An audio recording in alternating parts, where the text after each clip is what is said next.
Have you ever noticed how easily people dismiss the one who tries too hard to be liked? They smile at you, nod politely, yet behind their eyes you can feel it. You are not taken seriously. It is not because you lack strength, but because you have shown too much of yourself too soon.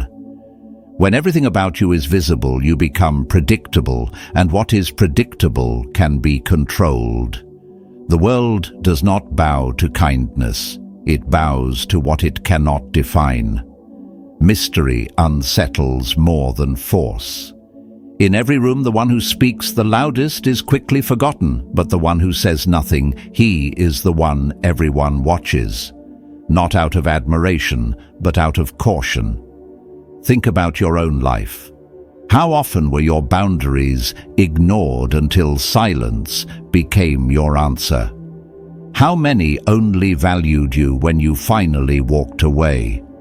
Respect is rarely given to the ever-available. It is reserved for those who carry an edge of danger, even if they never raise their voice. So the question is, how do you become that presence, the one who commands fear and respect without saying a word? Stay with me. As we step into the first chapter, picture a crowded room where voices compete to be the loudest, each one desperate to be heard. The noise is overwhelming, but look closer. Those who shout the most reveal the most. Their dreams are laid bare. Their weaknesses hang in the air like banners. You can trace their fears in every hurried word, in every attempt to prove themselves. And the louder they become, the easier it is to predict their next move. It's a strange kind of vulnerability, being too visible. Now, imagine holding back. Imagine not laying all your cards on the table. In a world where everyone is scrambling to be noticed, you become the one who cannot be read. Seneca once wrote that silence is a lesson learned from the many sufferings of life. What he meant is this: restraint is not emptiness, it is a shield.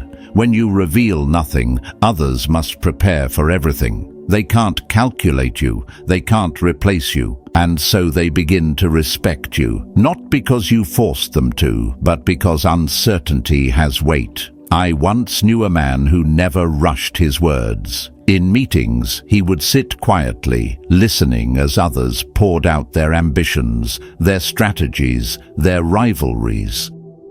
By the time he finally spoke, it was with one clear sentence, nothing more, and that single line would shift the entire conversation. He didn't need to prove himself. His silence had already made him the center of gravity. The lesson is simple. What you do not reveal becomes more powerful than what you say. Ask yourself, how many times have you weakened your own position by explaining too much, too quickly? How often have you tried to convince someone of your worth instead of letting them feel it? Marcus Aurelius reminded us that the more we value things beyond our control, the less control we have. Your words, once released, are no longer yours, but your silence that remains in your command. Hold it, shape it. Let it speak louder than any defense. From here, the path is clear. Say less, react slower, wrap your intentions in mist, not to deceive, but to direct perception. Mystery unsettles because it leaves no ground to attack. And in that uncertainty, you are no longer just a participant. You become a presence. Remember this: true influence is not measured in noise, but in how long your silence echoes after you leave. And as we move forward, we will uncover how to make that memory weigh heavier than any voice in the room. Moving into the second chapter, picture a man standing in the middle of a crowded hall. Voices rise around him, questions are thrown, criticisms whispered with sharp edges meant to cut. Yet he does not flinch. His face does not shift. He offers nothing but stillness. And that stillness unsettles more than any argument ever could. Here's where the trap lies. When you rush to defend yourself, you hand them a weapon. A single word of explanation is like opening a wound to show it bleeds. If someone calls you distant and you argue back, you have already confirmed their power to touch you. If someone mocks your silence and you justify it, you admit you care more than they believed. Every defense is a door left ajar, proof that they can reach inside, and once they know the path, they will keep walking it. Seneca once said, "The greatest remedy for anger is delay." He wasn't only speaking of temper, but of reaction itself. Delay is power. Stillness is command. Marcus Aurelius too reminded himself daily, "You always own the option of having no opinion." Think of the weight of that line. To not answer is sometimes the sharpest answer. To withhold words is to declare, "I am not yours to move." I recall a man I once knew in business. Colleagues would provoke him, testing him with sarcasm, needling him to spark a reaction. He never rose to the bait. Instead, he would listen, nod slowly, and with a faint smile say only, "Noted." No protest, no anger, nothing more. In time, the very ones who tried to provoke him began to tread carefully, as if approaching a fire that might burn without warning. His restraint became his shield. His silence became his reputation. The truth is simple. You do not owe the world an explanation for every choice, every silence, every boundary. The moment you explain, you shift from commanding to pleading. The moment you defend, you shrink. Power is not in proving yourself. Power is in refusing to be drawn into a contest you never agreed to. At this stage, remember this. You hear everything, but you return almost nothing. That is how respect begins. That is how presence is built. And as we step further, we will see how unpredictability adds a sharper edge to that silence, turning respect into something closer to awe. Advancing to the third chapter, imagine a figure who smiles warmly today, yet vanishes tomorrow without a trace. You are left wondering, was the smile real, or was it a veil? That uncertainty lingers longer than any sharp word. It stirs something deeper than anger. It stirs caution. Here's where the lesson begins. A threat does not need to roar. It does not need to strike. It only needs to remain unpredictable. People do not tremble before what they fully understand. They tremble before contradictions that unsettle their certainty. When a person praises you one day and withholds the next, when they offer kindness yet walk away without reason, they plant a seed of doubt, and doubt makes others tread carefully. Marcus Aurelius once wrote, "The nearer a man comes to a calm mind, the closer he is to strength."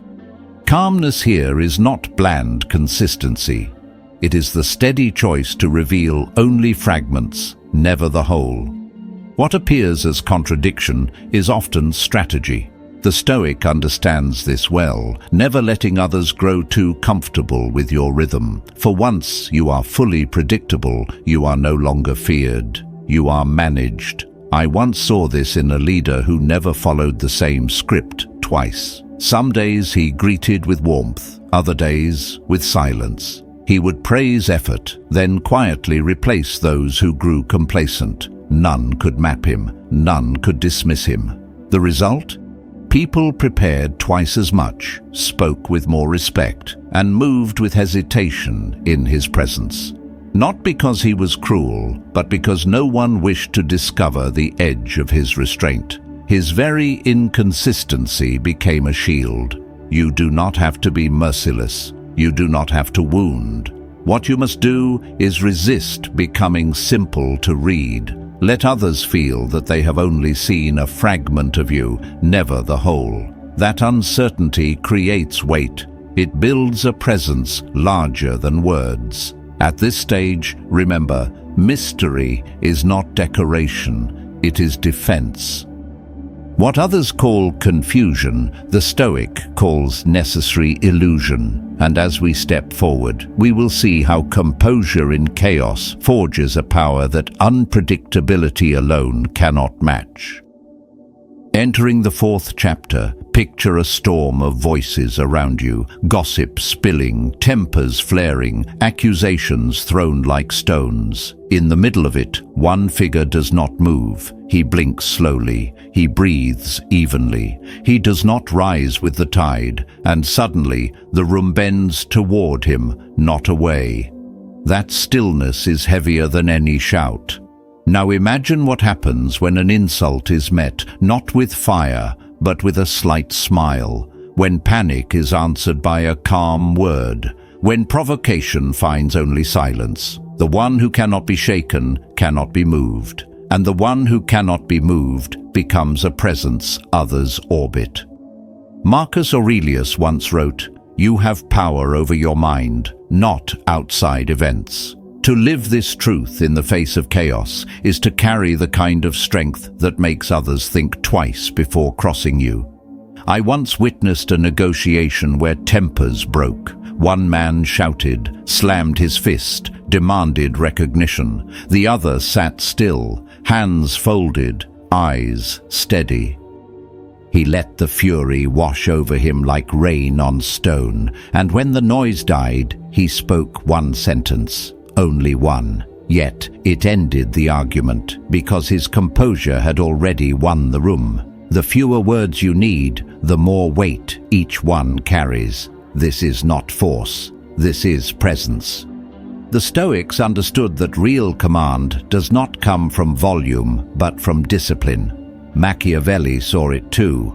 He wrote not of violence, but of perception, how silence and restraint can do what armies cannot. The most feared in any room are not those who act the most, but those who act the least and are still noticed the most.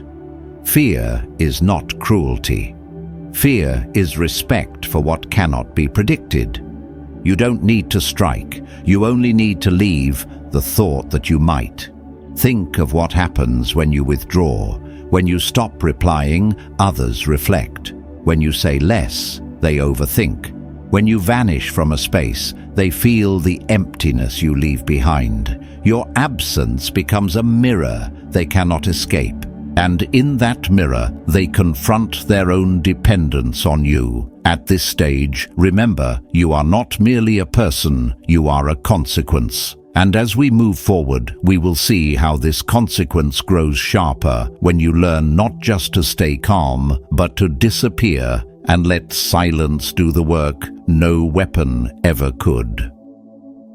Advancing to the fifth chapter, imagine a loyal dog waiting by the door. Even when beaten, he returns. Even when mocked, he wags his tail. Even when forgotten, he still waits. That image is painful because many of us have lived that role, faithful to people who betrayed us, obedient to those who dismissed us, friendly to those who only used us. And in the end, we felt hollow. That is why so many dream of becoming the wolf. Here's where the truth cuts deep. The wolf does not bark. He watches. He calculates. And when he moves, no one is ready. Machiavelli understood this long before it became a phrase for the internet. He demanded that a ruler be feared, not for his noise, but for his silence. Fear is born not from constant action, but from potential. When they don't know what you will do, they imagine the worst. And imagination always weighs more than reality. Seneca once said, "The greatest power is often simple restraint. That restraint is the wolf's way." He does not explain his silence. He does not beg for understanding. He does not defend his ground with words. He withholds. He lets others project their own fears onto the space he leaves empty, and those fears do the work for him. I once watched a man in a meeting who said almost nothing. Others argued, shouted, tried to prove themselves. He leaned back, quiet.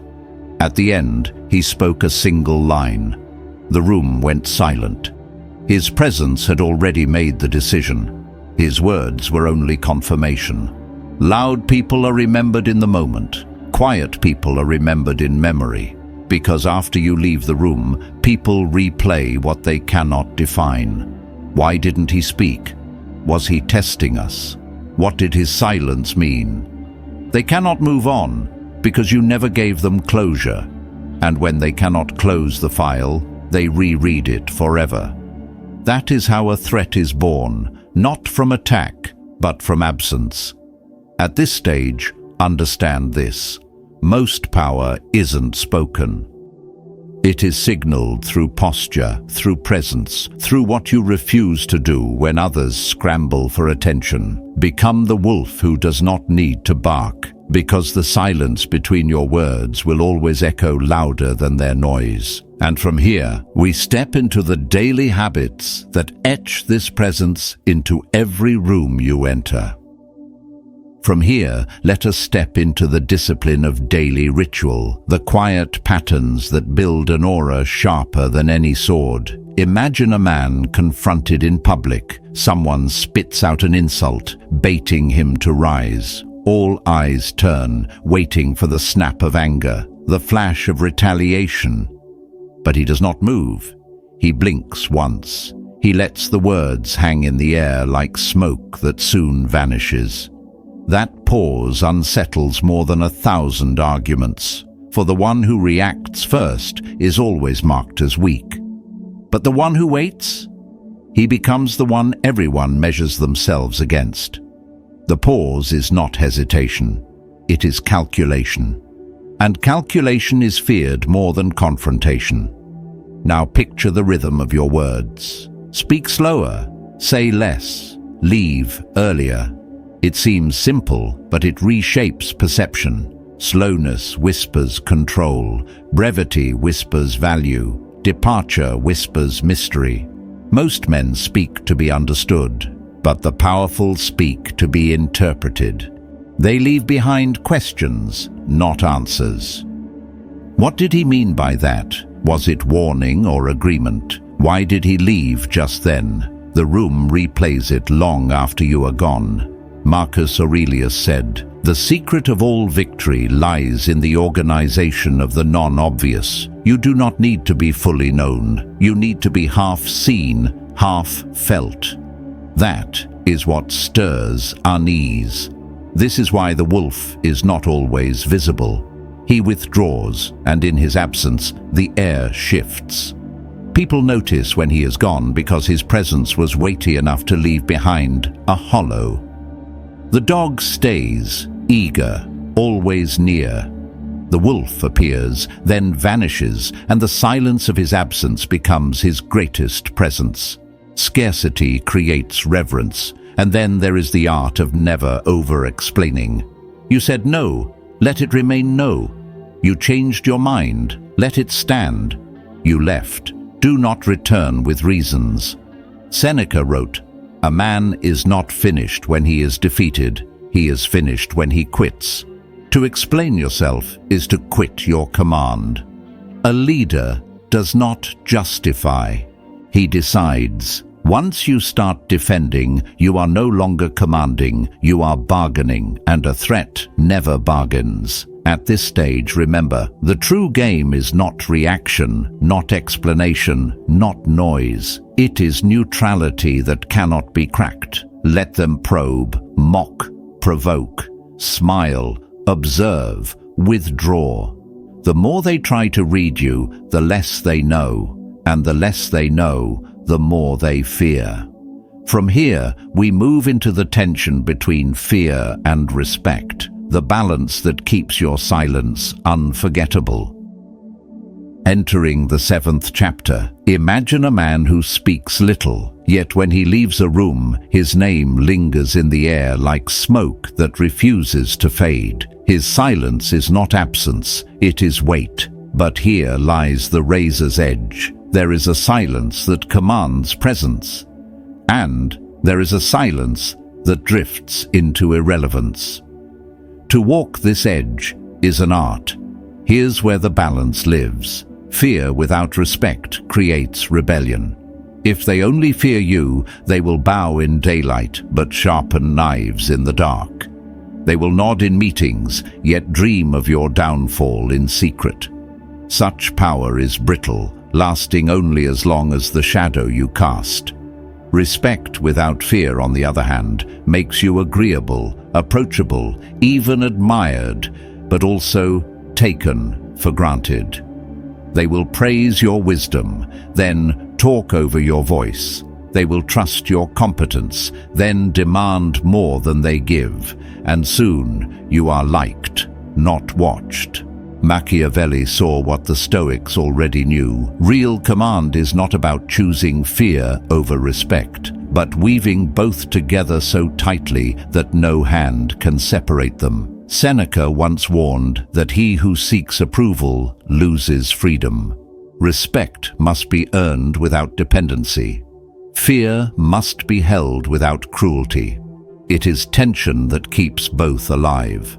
Not drama, not performance, but that quiet pressure people feel in your presence. The sense that you are kind, yet not to be tested. Calm, yet not to be played with. Silent, yet never asleep. I recall a leader who ended arguments not with paragraphs, but with a single line. He corrected mistakes once, then vanished, leaving the lesson unfinished. The room replayed his words again and again, each person adding their own interpretation. That is tension. That is memory. One phrase can live longer than 100 speeches. And when he withdrew, no threats, no explanations, only cold absence. The silence itself became the punishment. Next time people stepped lighter. At this stage, let praise exist without your hunger. When they compliment you, do not melt, nod, hold the gaze, offer no dependence, because when you already know your worth, their words become courtesy, not oxygen, and that unsettles more than anger ever could. So, walk the line. Let them respect your composure, but fear the mystery beneath it. Because the loud are noticed in the moment, but the quiet are remembered in memory. And as we advance, we will uncover how this memory becomes obsession, looping endlessly in the minds of those who cannot close the book on you. Let's step into the 8th chapter and picture the first moments when you meet someone new. Most people rush to fill the silence. They smile too widely, speak too quickly, reveal far more than anyone asked. Their eagerness bleeds through every gesture. Within minutes, they've handed over the map to their character, their strengths, their weaknesses, even the triggers that can undo them. And because they gave everything away, there is nothing left to wonder about. Now imagine a different figure. He does not rush. His smile comes rarely. His words arrive slowly, measured, chosen. He offers only what is necessary, nothing more. Suddenly the air shifts. Others slow their pace without realizing it. They lower their tone. They breathe differently. Why? Because contrast changes rhythm. It is not your demand that reshapes the room. It is your energy. And once the energy shifts, you leave a mark that lingers. Epictetus once said, "If you wish to be in control of your soul, be indifferent to what is outside your power." In practice, this means you do not scramble to impress or bend yourself for approval. You stand firm in restraint, and others bend toward you. What they expect is instant warmth, instant openness, instant availability. What they receive instead is mystery, and mystery weighs more than charm. I once knew a colleague who embodied this truth. In every meeting, others raced to show their intelligence, their ambition, their readiness to please. He remained quiet, almost distant. When he finally spoke, his words were few but carried weight. People leaned in, not out. His silence wasn't emptiness, it was command. Long after the meeting ended, it was his restraint that people remembered, not the noise of those who competed for attention. Here's where the strength lies. You do not give them what they expect. You hold back, and in holding back, you change the dynamic. The louder voices shrink, the careless tongues hesitate, and the ones who thought they could read you now second-guess their every step. The Stoic knows that power is not in proving, but in withholding. At this stage, remember, leave them unsettled, not with aggression, but with contrast. Let them slow down to your pace. Let them measure their words against your silence. And as we move forward, we'll see how this act of withholding evolves into the art of letting others project onto you, giving you even greater control without a single demand.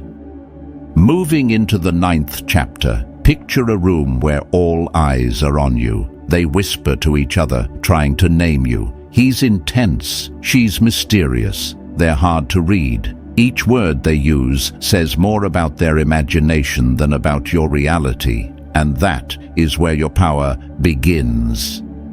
Here's where the shift happens. When you withhold, people cannot sit with the emptiness. They need to explain you to themselves. They replay your silence. They dissect the tilt of your head, the way you folded your hands, the pause before your answer. They invent stories to fill the gaps you've left. Don't stop them. Don't correct them. Every story they tell is another thread in the myth they weave around you. Their imagination becomes your ally. Their confusion becomes your shield. Marcus Aurelius once reminded himself, "What stands in the way becomes the way." In this case, their inability to define you becomes the very force that strengthens your presence. Instead of trying to clarify or polish your image, let them wrestle with it. The more they guess, the deeper they sink into your gravity. What they cannot access, they cannot control. What they cannot control, they begin to fear. I once knew a woman who mastered this art. She spoke little in groups, yet everyone carried away a different version of her. One called her distant, another called her brilliant, another swore she was dangerous. None of them were fully right, but because she never corrected them, their stories multiplied. And the more stories they spun, the more they revolved around her. She didn't chase influence. Influence chased her. This is the lesson. Never rush to define yourself in the eyes of others. Let them project. Let them fill the silence with their own interpretations. The Stoic knows that people see the world not as it is, but as they are. Their projections reveal their own fears, their own desires.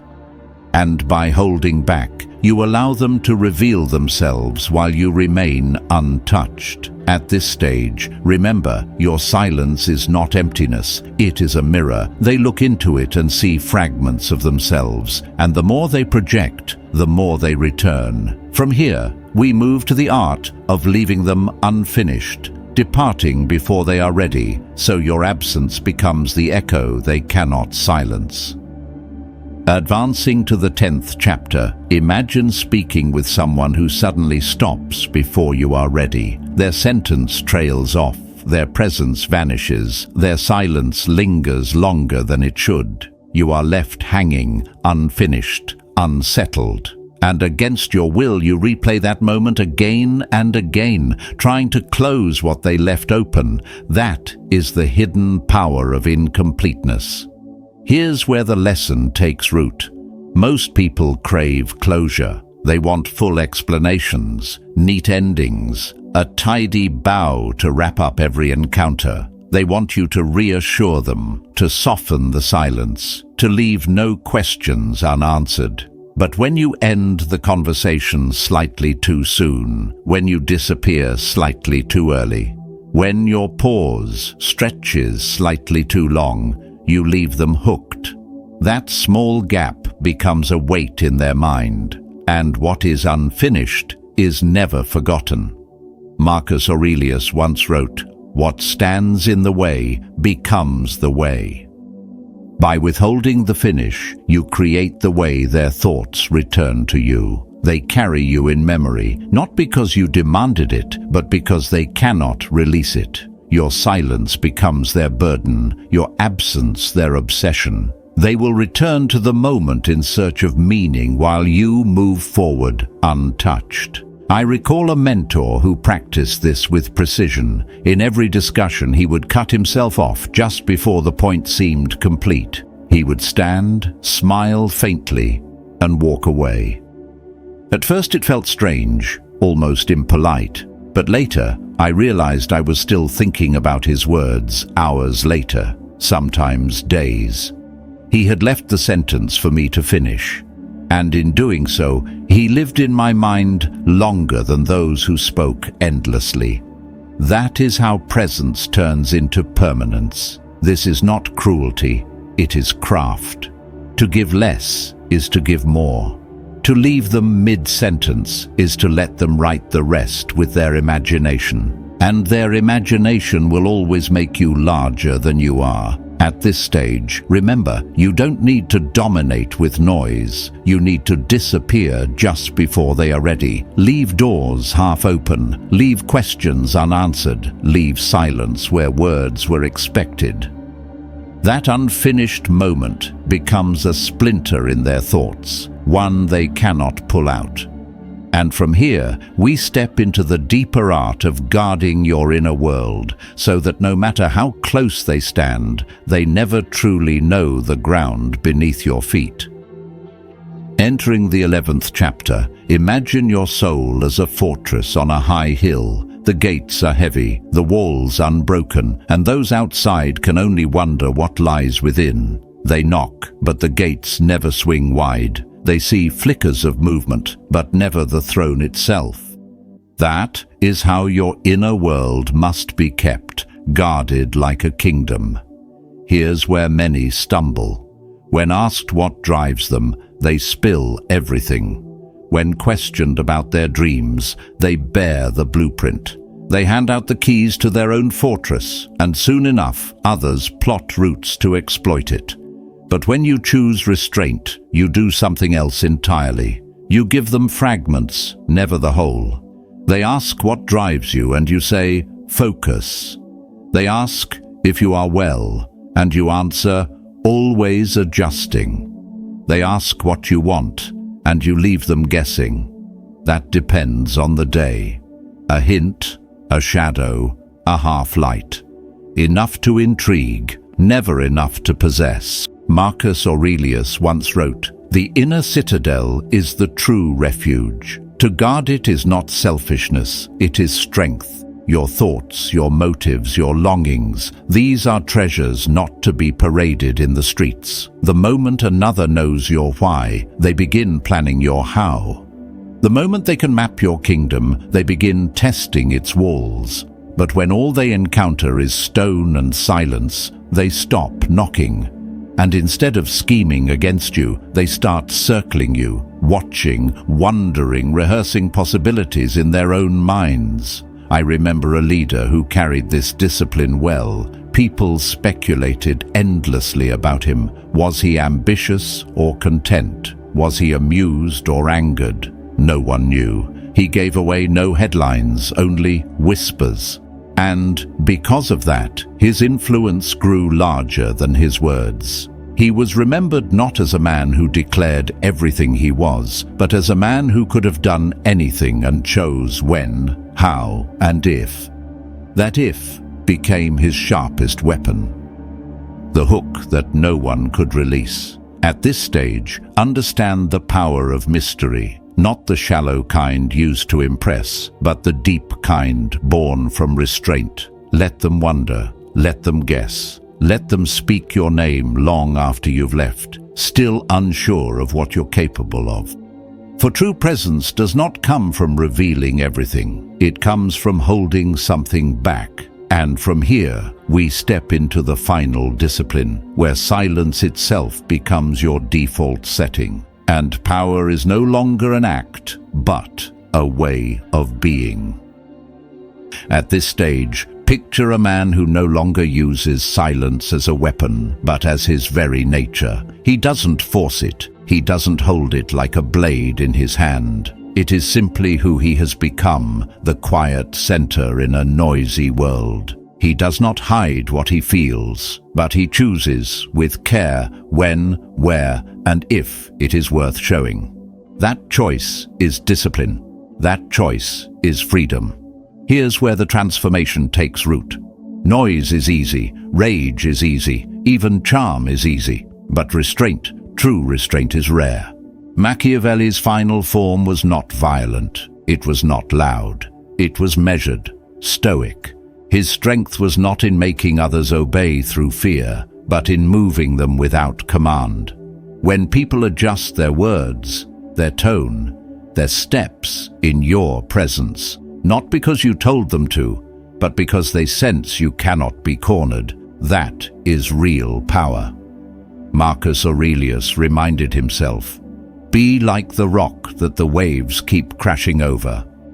It stands unmoved, and the raging of the sea falls still around it. To live this way is to become unreadable, not because you are hiding, but because you are too vast to be mapped. Once others think they fully understand you, they will try to manage you. They will test the edges of your patience, probe the limits of your kindness, press on your weaknesses. But once they realize they will never reach the bottom of you, they give up the chase, and in surrendering their attempt to control you, they hand you space." I knew a man who embodied this presence. He was never hurried, never pressed. If accused, he didn't rush to defend. If praised, he didn't rush to melt. He answered little, revealed less. Yet in every room he entered, people adjusted themselves before he spoke. His silence was a mirror, forcing others to confront themselves in the space he refused to fill. Those around him moved differently, careful, measured, aware. And long after he left, his presence still shaped the air. Understand this truth. What is unpredictable becomes untouchable, not because it hides in shadows, but because it stands in light without ever needing to explain itself. You are no longer playing a tactic. You are living a way. And from here, the lesson turns inward. To ask yourself what kind of presence you will carry when silence is no longer a choice, but the ground you walk upon. True presence is not born from constant availability. It is born from restraint, from the quiet strength of distance. People do not become captivated by what they can fully grasp. They become captivated by what remains just beyond reach. What is always close at hand is easily taken for granted, but what stands with calm distance grows in weight and memory. That is how you become unforgettable, by being near enough to feel real, yet far enough to remain untouchable. It is the balance between presence and mystery that leaves others thinking of you long after you are gone. If this message has given you strength, let it remind you that silence, distance, and discipline are not emptiness, but power. Choose to live in a way that others cannot easily measure. Let them wonder, let them adjust, let them carry your presence even in your absence. Stay with this path. Subscribe if you wish to keep building this strength each day. And as a sign you stayed until the end, write in the comments, "Quiet power." Carry this with you into tomorrow. You do not need noise to be seen. You do not need force to be respected. You only need the calm authority of one who cannot be shaken. And in the next lesson, we will go even deeper into how to carry that presence wherever you stand.